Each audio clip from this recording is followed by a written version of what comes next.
अस्सलाम वालेकुम dear student. आज हमारे पास टॉपिक है एक्स-रेज़ का कि एक्स-रे के कितने तरीक़ाकार है कि हम प्रोड्यूस कर सकते हैं, एक्स-रे होते क्या हैं और इनके एप्लीकेशन क्या हैं, इनके प्रॉपर्टीज़ क्या हैं।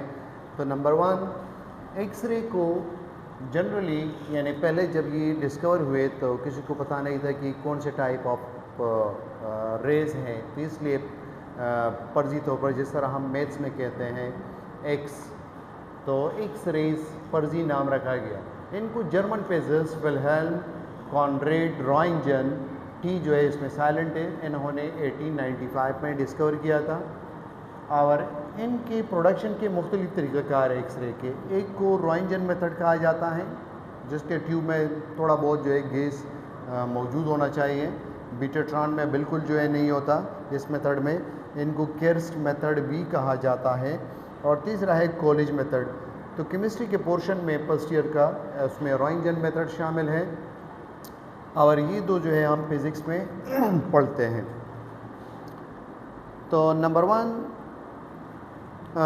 जो रॉन्टगेन मेथड है उसके लिए कंडीशन क्या होने चाहिए और एक्सरे को हम किस तरह डिफ़ाइन कर सकते हैं। तो हम वेवलेंथ के रेंज से अगर हम ये कहें कि एक्सरे इलेक्ट्रोमैग्नेटिक रेडिएशन है जिसमें वेवलेंथ 10⁻⁻² से लेकर 10⁻+2 एंगस्ट्रॉम तक होना चाहिए। यानी ये वेवलेंथ रेंज जो है अगर ये 10⁻² एंगस्ट्रॉम से लेकर 10⁻+2 या +2 मीन यानी 100 एंगस्ट्रॉम तक हो, तो इस तरह के इलेक्ट्रोमैग्नेटिक रेडिएशन को एक्स रेज़ कहा जाता है। अगर इनको हम नैनोमीटर के लिहाज से अगर डिफ़ाइन करना चाहें तो ये हमारे पास रिलेशन है 1 नैनोमीटर 10 एंगस्ट्रॉम के बराबर है। तो हमारे पास ये 0.01 एंगस्ट्रॉम जो है कितने नैनोमीटर के बराबर होगा। तो आप पहले इस तरह लिख दें कि हमारे पास 10 एंगस्ट्रॉम इक्वल टू 1 नैनोमीटर, जिसको हम मालूम करते हैं उसको राइट साइड पर लिखते हैं।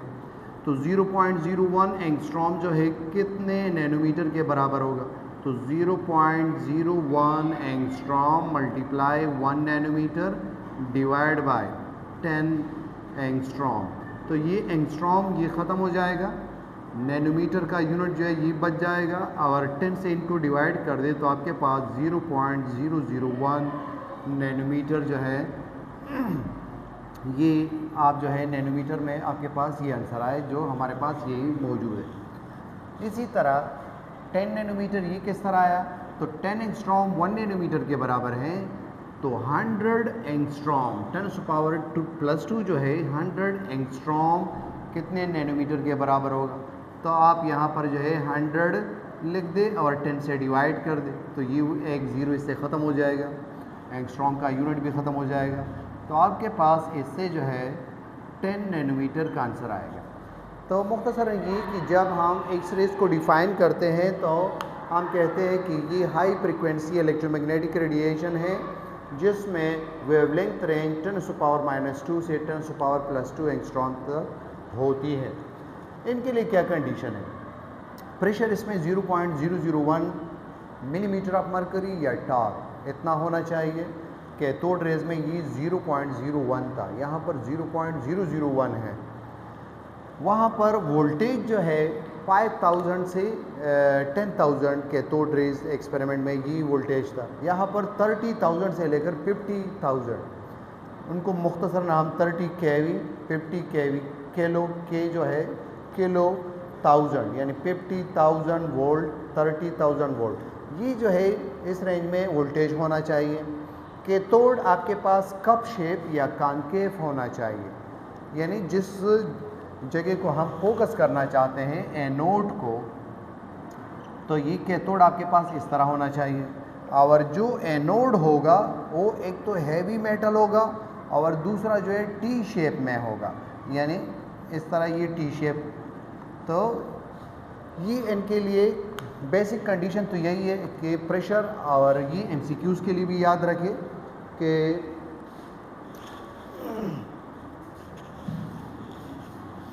30 to 50 किलो वोल्ट ये वोल्टेज और प्रेशर जो है रॉन्टगेन मेथड इसमें 0.001 टार या मिलीमीटर ऑफ मरकरी भी कह सकते हैं। तो ये कंडीशन थे। इनके अलावा जो एक्स-रे ट्यूब है, जिस तरह कैथोड रेज ट्यूब था, तो इनको बीट स्टार ट्यूब कह सकते हैं। हम इनको एक्सरे प्रोडक्शन के लिए यूज़ करते हैं, तो इसलिए एक्सरे ट्यूब या एक्सरे डिस्चार्ज ट्यूब भी कहा जाता है। इनके मेन पार्ट कौन से होंगे? जिस तरह वहाँ पर ग्लास ट्यूब था, यहाँ पर भी है। वहाँ पर मेटल इलेक्ट्रोड मौजूद थे, यहाँ पर भी मेटल इलेक्ट्रोड्स हैं। और मेटल इलेक्ट्रोड में एनोड जिस तरह हमने बताया टी शेप और कैथोड ये कॉनकेव शेप होगा। वोल्टेज सोर्स जो है इसमें चाहिए हाई वोल्टेज सोर्स, और वैक्यूम पंप इसमें भी लगा होगा कि जितना प्रेशर आप कम करेंगे तो इलेक्ट्रॉन इसी तरह आसानी के साथ जो है ट्रेवल करेंगे। तो कम प्रेशर इसलिए चाहिए। अगर ट्यूब के अंदर गैस मॉलिक्यूल ज़्यादा मौजूद हो तो इलेक्ट्रॉन उससे कोलाइड होकर सिर्फ ट्रांजिशन हो सकती है उस गैस मॉलिक्यूल जो ट्यूब के अंदर होते हैं। तो इसलिए हम लो प्रेशर रखते हैं ताकि अंदर गैस के मॉलिक्यूल कम से कम हो। और मोस्टली हम जो है यहाँ पर कॉपर या टंगस्टन ये जो है यूज़ करते हैं प्रोडक्शन के लिए, जो हैवी मेटल होते हैं। हैवी मेटल को एक्सरे के लिए क्यों यूज़ किया जाता है? उसका इफेक्टिव न्यूक्लियर चार्ज ज़्यादा होगा, इफेक्टिव न्यूक्लियर फोर्स ज़्यादा होगा। तो वो इलेक्ट्रॉनों को जितनी ज़्यादा अट्रैक्ट करेंगे तो उतनी ज़्यादा एनर्जी रिलीज़ होगी, यानी हाई फ्रीक्वेंसी वाले रेडिएशन जो है रिलीज़ होंगे। तो कैथोड से इलेक्ट्रॉन निकल कर यहाँ से जो है टकराते हैं एनोड से, और यहाँ पर जो है एक्स रेज इससे निकलते हैं। तो यहाँ पर ये समझना है हमें कि कैथोड से जब इलेक्ट्रॉन यहाँ पर कोलाइड होते हैं या जो थोड़ी बहुत गैस के मॉलिक्यूल यहाँ पर मौजूद होते हैं, जब कैथोड के इलेक्ट्रॉन उससे टकराते हैं तो वो आयनाइज हो जाते हैं और वो केटाइन बनाते हैं। और जब केटाइन यहाँ जो है टकराते हैं कैथोड से वापस, तो इससे बंच ऑफ इलेक्ट्रॉन जो है रिलीज़ होता है। हमने क्या कहा कि एक तो यहाँ से इलेक्ट्रॉन रिलीज़ होकर यहाँ से कोलाइड होते हैं एनोड के साथ। दूसरा, यहाँ पर जो केटाइन मौजूद होंगे तो वो केटाइन जो है जब यहाँ टकराते हैं, सपोज़ यहाँ पर हीलियम +1 ये केटाइन मौजूद है, तो अगर ये यहाँ पर टकराएगा तो यहाँ से बंच ऑफ इलेक्ट्रॉन रिलीज़ होगा। जिस तरह हम किसी पानी में पत्थर वगैरह को फेंक देते हैं और पानी जो फ्लैश आउट हो जाता है, बाहर फव्वारे की शक्ल में निकलता है, उसके छींटे पड़ते हैं। तो इसी तरह जब केटाइन जब इनसे इलेक्ट्रॉन निकलते हैं और यहाँ पर जो गैस के मॉलिक्यूल होंगे, जब वो उनका केटाइन बनेगा, यानी इनसे अपना इनका इलेक्ट्रॉन भी निकलेगा और जो कैथोड से जो इलेक्ट्रॉन आ रहा होगा वो भी निकल जाएगा और इससे केटाइन बन जाएगा।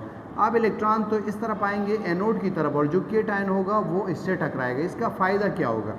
फ़ायदा ये होगा कि यहाँ से बंच ऑफ इलेक्ट्रॉन रिलीज़ होगा, बहुत सारे इलेक्ट्रॉन एक साथ निकल जाएंगे और वो इलेक्ट्रॉन यहाँ एनोड से टकराएंगे और एनोड से टकरा कर ये एक्सरेज की प्रोडक्शन करते हैं।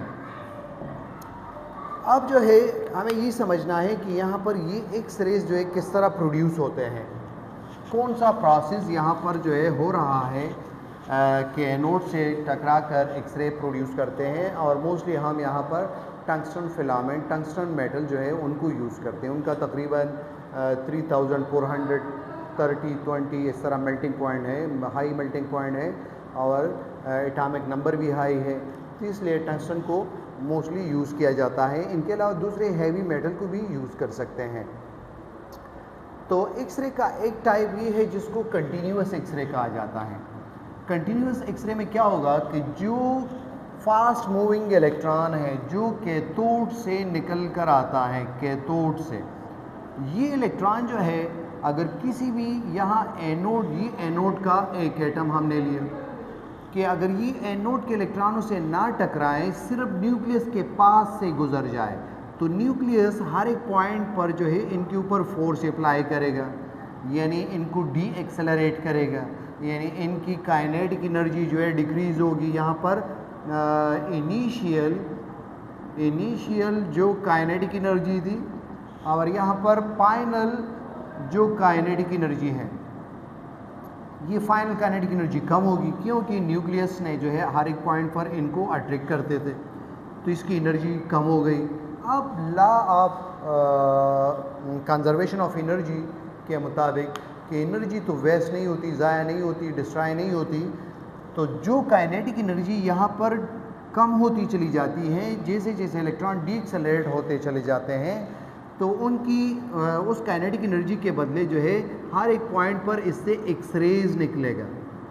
तो जब इलेक्ट्रॉन दूर होगा, थोड़ी कमी आएगी काइनेटिक एनर्जी में, तो फिर जो है उसका वेवलेंथ ज़्यादा होगा। जैसे जैसे ये न्यूक्लियस के पास से गुजरेगा और इनके ऊपर ज़्यादा फोर्स अप्लाई होगा, काइनेटिक एनर्जी जितनी ज़्यादा कम होगी तो उतनी हाई फ्रीक्वेंसी की एक्सरेज जो है रिलीज़ होगी।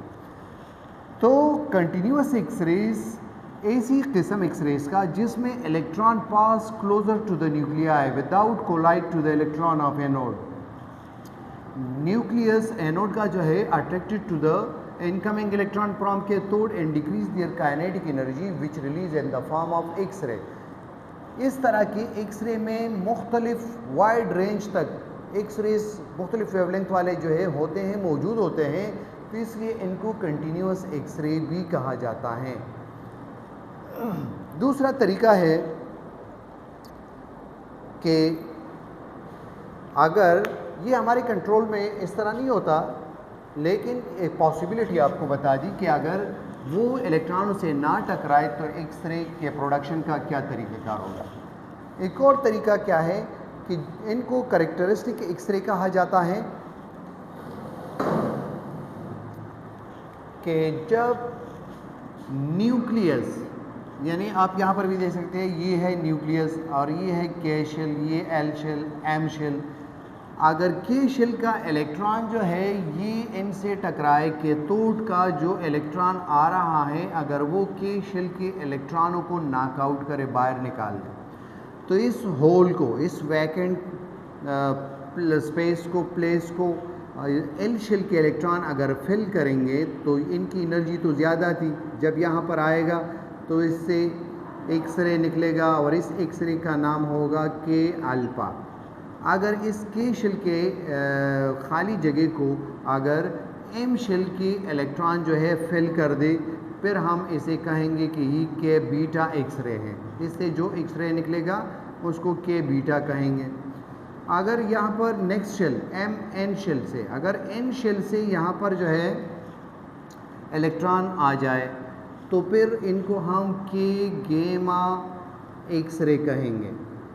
अब अगर इनके बीच में एमसीक्यूज आ जाए तो आप इसको देख लें कि यहाँ पर के अल्फा में एनर्जी डिफरेंस कम है, के बीटा में ज़्यादा है, के गेमा में और ज़्यादा है, तो हमारे पास के गेमा ये ज़्यादा एनर्जेटिक होगा, यानी इनकी फ्रीक्वेंसी हाई होगी के बीटा से, और के बीटा की जो है ज़्यादा होगी के अल्फा से। और इन सब को हम कंबाइनली के सीरीज़ कहते हैं कि के सीरीज़ के एक्सरेज हैं। इनके अलावा इनकी फ्रीक्वेंसी हाई होती है एल सीरीज़ एम सीरीज़ के निस्बत, तो इनको हॉल एक्सरेज भी कहा जाता है। इनके अलावा अगर सपोज़ कैथोड से जो इलेक्ट्रॉन आ रहा है अगर वो एल शेल के, ये हमारे पास जो है एल शेल है, अगर यहाँ से एक इलेक्ट्रॉन जो है नॉकआउट कर जाए और इनको जो है एम शेल के इलेक्ट्रॉन फेल कर दे, तो इसको फिर इससे जो एक्सरे रिलीज़ होगी इनको हम कहेंगे एल अल्फा। यहाँ पर एन ओ इस तरह मुख्तलिफ शेल होंगे।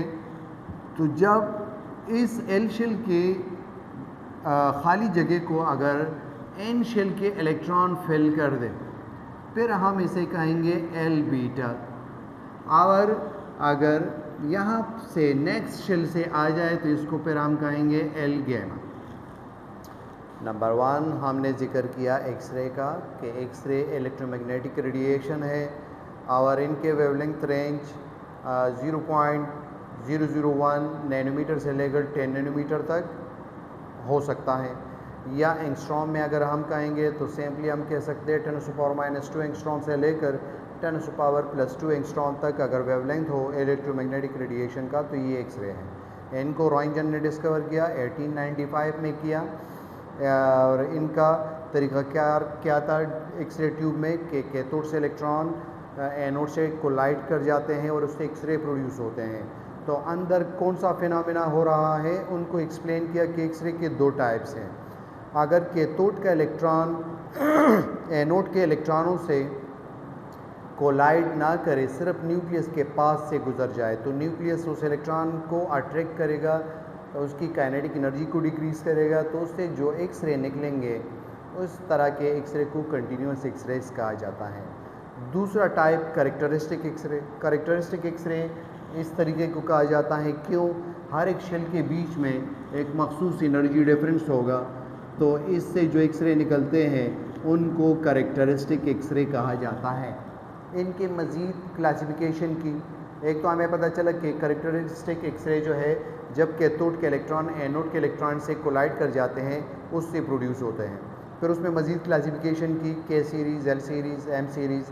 के सीरीज़ कौन से होते हैं, के को मज़ीद क्लासीफाई किया कि अगर के शेल के इलेक्ट्रॉन कैथोड के इलेक्ट्रॉन के थ्रू नॉकआउट कर जाए, बाहर निकल जाए, कैथोड का इलेक्ट्रॉन भी बाहर निकल गया और के शेल का इलेक्ट्रॉन भी बाहर निकल गया। अब एल शेल से जो इलेक्ट्रॉन यहाँ पर आएगा तो इससे जो एनर्जी, जो एक्सरेज रिलीज़ होगी उनको हम के अल्फा कहेंगे। इसी तरह जो एम शेल से अगर आएगा तो के बीटा, एन शेल से आएगा तो के गैमा। ये एक सीरीज़ हुआ और इनको जो है एनर्जी ऑर्डर मिलेगा, के सीरीज़ भी कहते हैं, हाल्ड एक्सरे भी। एल शेल से अगर इलेक्ट्रॉन नॉकआउट कर जाए और एम से इलेक्ट्रॉन आएंगे तो इसको एल अल्फा कहेंगे। अगर नेक्स्ट से आएगा एन शेल से तो एल बीटा एक्सरे कहेंगे, इससे जो एक्सरे रिलीज़ होगा। इस तरह ओ शेल से अगर इलेक्ट्रॉन इस खाली जगह को फिल करेगा तो इसको एल गैमा कहेंगे। और इनको भी जब एनर्जी ऑर्डर में रखेंगे तो एल गैमा ज़्यादा एनर्जेटिक होगा क्योंकि ओ थ्री शेल का जो है इसमें डिफरेंस है, ज़्यादा ऊपर से आ रहा है, ज़्यादा एनर्जी रिलीज़ होगी। यहाँ पर टू शेल डिफरेंस है तो फिर एल बीटा होगा और फिर इसी तरह एल अल्फा होगा। अगर हम एल अल्फा और के अल्फा को एल गैमा और के गैमा को कंपेयर करें, या जो है के बीटा और एल बीटा को कंपेयर करें, या जो है के अल्फा और एल अल्फा को कंपेयर करें, तो फिर हम इनको प्रेफरेंस देंगे कि के गैमा जो है ये ज़्यादा एनर्जेटिक होगा एल गैमा से। क्यों? इसलिए कि ये न्यूक्लियस के करीब है, तो इलेक्ट्रॉनों को न्यूक्लियस ज़्यादा अट्रैक्ट करेगा, तो उतनी ज़्यादा एनर्जी रिलीज़ होगी, तो इनकी फ्रीक्वेंसी हाई होगी। एल बीटा के निस्बत के बीटा जो है ये ज़्यादा एनर्जेटिक होगा। इसी तरह के अल्फ़ा जो है एल अल्फ़ा से ज़्यादा एनर्जेटिक होगा।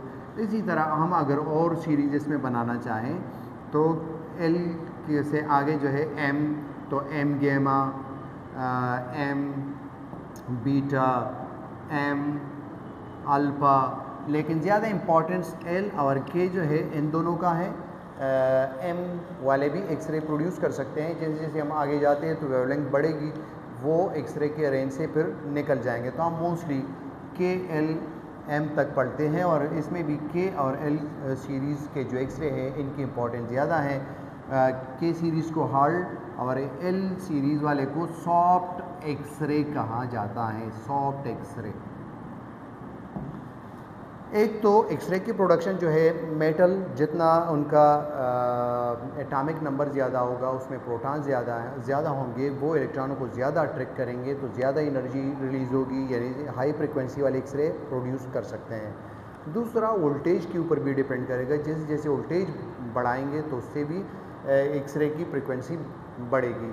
और एक्सरे का जो कैथोड रेज या एक्स रेज का जो ट्यूब है, इसमें जो वोल्टेज रिक्वायर होती है तो वो परमानेंट कांस्टेंट नहीं होती। यानी अगर ट्यूब की लेंथ बढ़ेगी, कैथोड एनोड के बीच में जो है डिस्टेंस बढ़ेगा, तो उसी तरह आप फिर जो है वोल्टेज भी बढ़ाएंगे। अगर वो डिस्टेंस कम होगा तो वोल्टेज जो है कम रिक्वायर होगा। तो ये दो टाइप्स थे एक्सरे के, कंटिन्यूअस जिसमें इलेक्ट्रॉन कोलाइड नहीं होते कैथोड के, वो सिर्फ न्यूक्लियस के पास से गुजरते हैं, और दूसरा था कैरेक्टरिस्टिक एक्सरे जिसमें के शेल या एल शेल या एम शेल के इलेक्ट्रॉन को नॉकआउट कर सकते हैं और हाइयर एनर्जी शेल के इलेक्ट्रॉन पर उस जगह को फिल करेंगे तो उससे एक्सरे निकलेगी। तो ये था कैरेक्टरिस्टिक एक्सरे। कैरेक्टरिस्टिक को के एल एम में मज़ीद क्लासीफाई किया। इनके जो है प्रॉपर्टीज़ क्या है एक्सरे के, नंबर 1 ये इलेक्ट्रोमैग्नेटिक रेडिएशन है। क्या मतलब, यानी एक्स रेज में जो डायरेक्शन ऑफ प्रोपेगेशन है, अगर वाई एक्सिस पर सपोज मैग्नेटिक फील्ड मौजूद है, तो इसी तरह एक्स एक्सिस पर जो है इसमें इलेक्ट्रिक फील्ड मौजूद होगा।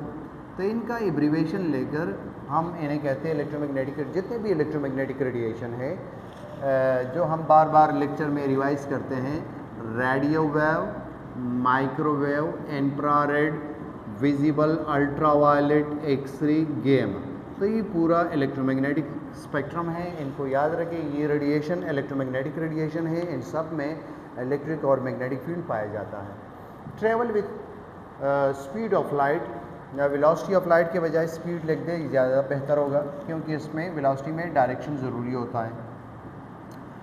तो travel with speed of light, तो ये जितने भी है इन सब का स्पीड एक ही होगा। अगर इस तरह के एमसीक्यूज आ जाए कि रेडियो वेव, माइक्रोवेव, इंफ्रारेड, इसमें से स्पीड किसका ज़्यादा होगा, तो सबका एक ही होगा। जो लाइट का स्पीड है यही तो लाइट है सब मिलकर, तो इनको जो है 3.0 × 10⁸ मीटर पर सेकंड, तो यही सबका एक ही स्पीड होगा। तो एक्सरे के लिए कह रहे हैं कि लाइट के स्पीड से ही जो है ट्रेवल करता है, तो ये खुद लाइट का एक पार्ट है। तो इसलिए ये पॉइंट जो है लाइट के स्पीड से, इसलिए वो ट्रेवल करेगी। पेनिट्रेशन पावर इनका ज़्यादा होगा, क्योंकि एक्सरे की फ्रीक्वेंसी हाई होती है दूसरे radio wave, microwave, visible, ultraviolet के निस्बत, तो इसमें पेनिट्रेशन पावर भी ज़्यादा होगा। आप लोगों ने नोट किया होगा कि डेली लाइफ में जब पेशेंट एक्सरे करते हैं तो एक्सरे उसके बॉडी से आर पार चले जाते हैं, लेकिन उसे पता नहीं चलता, तो इतनी हाई पेनिट्रेशन पावर होती है।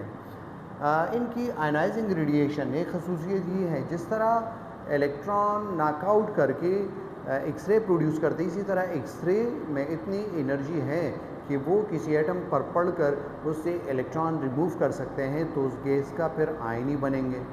तो आयनाइजिंग रेडिएशन, और इसलिए ये नुकसान जो हमें देते हैं कि ये कैंसर काज करते हैं अगर हम ज़्यादा एक्सरेस करते हैं, तो वजह यही है कि ये हमारे प्रोटीन को, हमारे बॉडी टिश्यूज़ को डैमेज कर देते हैं, आयनाइज कर देते हैं, तो इसलिए कैंसर का बाइस बनते हैं।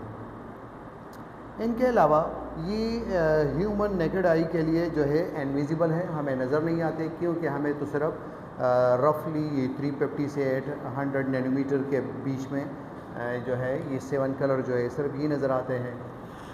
हीटिंग इफ़ेक्ट, ये इसमें एनर्जी मौजूद है, तो जिस सरफेस को भी हिट करेंगे तो वो जो है हीटिंग इफ़ेक्ट यानी वो गर्म हो जाएगा। Destructive effect on living tissue जो होते हैं वो डिस्ट्रॉय कर देते हैं, डीनेचर कर देते हैं, तो इसलिए कैंसर भी काज करते हैं।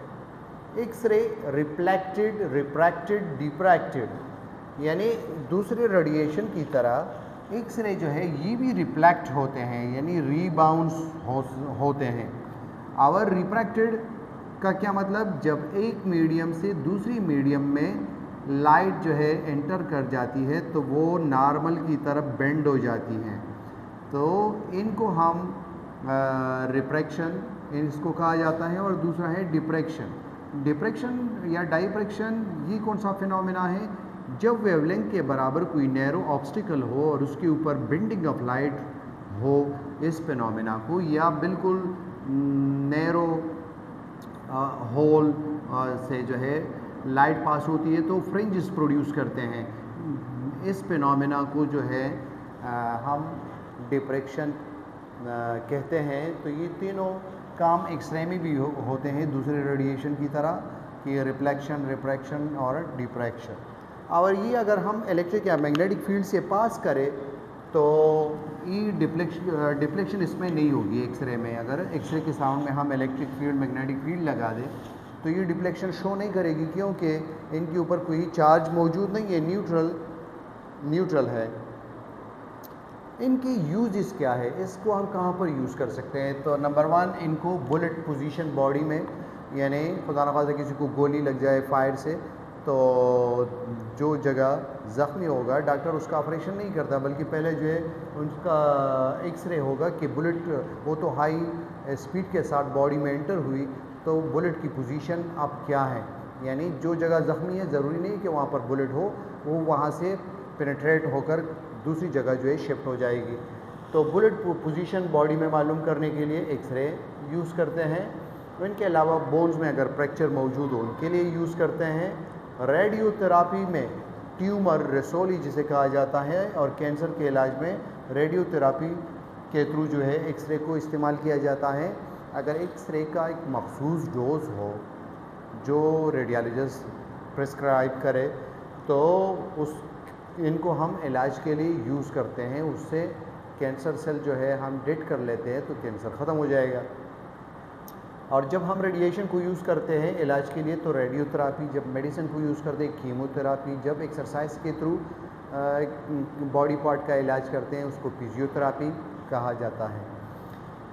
लेकिन स्टूडेंट यहाँ पर कंफ्यूज हो जाते हैं कि कैंसर काज भी करते हैं और कैंसर के ट्रीटमेंट के लिए भी यूज़ होता है। तो जिस तरह हम मेडिसिन अगर डॉक्टर के यूज़ के मुताबिक यूज़ करें तो ये मेडिसिन है, यानी एक सिरप है, डॉक्टर ने बताया कि 3 टाइम डेली यूज़ करना है तो ये मेडिसिन है। लेकिन अगर हम पूरी बोतल जो है पी जाए तो ये ड्रग्स है, तो उल्टा आपकी जो है बीमारी बढ़ाएगा। यानी ऐसा नहीं होगा कि आपने पूरी बोतल पी ली तो आप जल्दी ठीक हो जाएंगे। तो इसी तरह ये एक्सरेज अगर आपको यानी कोई एक्सपर्ट नहीं दे रहा है, वैसे आपको आपके बॉडी को मिल रही है, ज़्यादा अमाउंट तादाद में जो है मिल रही है, तो जो हाई डोज मिल रहा है तो ये कैंसर काज कर सकता है। लेकिन अगर इनको एक मखसूस रेडियोलॉजिस्ट जो है एक मखसूस ड्यूरेशन के लिए आपको एक डोज दे रहा है एक्सरेज का, तो वो कैंसर को ख़त्म करने के लिए भी यूज़ कर सकते हैं। इनको पाइप लीकेज जो है, इंडस्ट्री में बहुत सारे पाइप होते हैं तो एक एक पाइप को चेक करना उसमें बहुत ज़्यादा टाइम लगेगा। उनके लीकेज को मालूम करने के लिए एक्सरेज को यूज़ किया जाता है। इनके अलावा ओरिजिनल डायमंड कार्बन की जो अरेंजमेंट है उसमें जो बॉन्ड एंगल है, अगर आप आर्टिफिशियली किसी भी चीज़ से डायमंड की तरह कोई चीज़ बना दे तो बाहर से तो वो उसी तरह लगेगा, लेकिन उसमें बॉन्ड एंगल ये इंसान के कंट्रोल में नहीं है कि इसमें जो एंगल है ओरिजिनल डायमंड में तो वो जो है आर्टिफिशियल में पैदा करे। तो एक्सरे के थ्रू जो है वो एंगल जो है मेजर किया जाता है, तो इससे पता चला। और दूसरा जो है ये क्रिस्टलाइन भी है डायमंड, एमॉर्फस और क्रिस्टलाइन का डिफरेंस भी कर सकते हैं एक्सरे के थ्रू। इनके अलावा जो है एमॉर्फस और क्रिस्टलाइन सब्सटेंस, क्रिस्टलाइन में पार्टिकल एटम्स मालिक्यूल जो है प्रॉपरली अरेंज होते हैं तो तमाम एंगल जो रिफ्लेक्शन के होंगे वो सेम होंगे। और एमॉर्फस में हमें पता है कि पार्टिकल प्रॉपरली अरेंज नहीं होते तो वो मुख्तलिफ एंगल्स पे जो है लाइट एक्सरेज जो है रिफ्लेक्ट होगी। तो इसके थ्रू हम एमॉर्फस और क्रिस्टलाइन सब्सटेंस को डिफरेंशिएट कर सकते हैं। आइस्टर में पर्ल को मालूम करने के लिए, यानी समंदर से बहुत सारे आइस्टर जो है आपने निकाल दिए और किस में पर्ल मौजूद है, एक एक को के शेल जो है तोड़ना और उसके अंदर देखना कि पर्ल है, यानी बहुत ज़्यादा टाइम कंज्यूमिंग है। तो इसलिए बेल्ट के ऊपर जो है आइस्टर आगे बढ़ेंगे और इससे एक्सरे जो है पास होगी तो डायरेक्ट आप स्क्रीन पे जो है मालूम कर सकते हैं कि पर्ल किस आइस्टर में मौजूद है। इनके अलावा बग़ैर किसी ब्रीफकेस बैग को खोले हुए या किसी की एयरपोर्ट पर जो है तलाशी लेकर हम अगर एक्सरे के थ्रू जो है डायरेक्ट बैग, ब्रीफकेस और जामा तलाशी जो है कर सकते हैं आसानी के साथ। यानी किसी के साथ अगर वीपन वगैरह कपड़ों के अंदर मौजूद है तो डायरेक्ट जो है स्क्रीन पर नज़र आएगा एक्सरे के थ्रू। तो सिक्योरिटी पर्पस के लिए स्कैनर में जो है एयरपोर्ट में या बॉर्डर पर चेक पॉइंट्स पर एक्सरे को यूज़ किया जाता है। इनके अलावा डीएनए, रबड़, प्रोटीन, इनके स्ट्रक्चर स्टडी करने के लिए इनको यूज़ किया जाता है एक्सरे को। गाल ब्लैडर में, किडनी में स्टोन जो है उनको डायग्नोस करने के लिए, मालूम करने के लिए इनको यूज़ किया जाता है। यानी जो आपका एक्सरे शीट है ये किस्म का फोटोग्राफिक प्लेट है, तो यहाँ पर किडनी में जहाँ पर स्टोन मौजूद है उससे इतने रेडिएशन पास नहीं होंगे, ये वापस जो है रिफ्लेक्ट होंगे, तो यहाँ पर उनका स्पॉट अलग नज़र आएगा और जो सॉफ्ट टिश्यू है वहाँ पर जो है हल्का यानी यहाँ पर जो मटेरियल जेलाटिनस मटेरियल लगे होते हैं वो इससे इफ़ेक्ट होंगे, तो यहाँ पर एक इमेज किडनी का बन जाएगा और उसमें अगर स्टोन हो तो स्टोन का अलग बनेगा। तो ये था हमारे पास एक्सरेज की प्रोडक्शन के बारे में, उनके एप्लीकेशन के बारे में। इंशाल्लाह नेक्स्ट लेक्चर में मोज़ली एक्सपेरिमेंट और मोज़ली लॉ के बारे में पढ़ेंगे। शुक्रिया।